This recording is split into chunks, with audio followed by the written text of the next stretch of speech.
લોકસભાની ચૂંટણીના મતદાનની પ્રક્રિયાની ગણતરીના કલાકો જ બાકી હોય ત્યારે મતદાન કેન્દ્રો તરફ પ્રિસાઇડિંગ ઓફિસરો ઈવીએમ મશીન વીવીપેટ સાધનો સાથે સામગ્રીને લઈને રવાના થઈ ગયા છે। ત્યારે ગુજરાત રાજ્યનું એકમાત્ર ટાપુ એટલે શિયાળ બેટ ખાતે 5500 આસપાસના મતદાન મથક ખાતે દરિયાઈ માર્ગે હોડી મારફતે ચૂંટણી તંત્ર દ્વારા મતદાન પ્રક્રિયાના સહભાગી થઈ શકે તે હેતુને લઈને સાર્થક કરવા તંત્રના અધિકારીઓ હાલ હોડી મારફતે શિયાળ બેટ ટાપુ સુધી પહોંચી ગયા છે।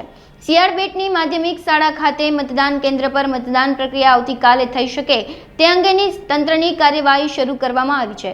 અમરેલી જિલ્લા કલેક્ટર અજય દહિયાએ જણાવ્યું હતું કે યુનિક પોલિંગ મથક તરીકે શિયાળ બેટ ટાપુ આવે છે, જ્યાં 5 મતદાન મથકના કેન્દ્રો છે। 25 જેટલા કર્મચારીઓ હાલ શિયાળ બેટ પહોંચી ગયા છે, જેને લઈ માઇક્રો ઓબ્ઝર્વ ઝોનલ અધિકારીઓ પણ રાખવામાં આવ્યા છે।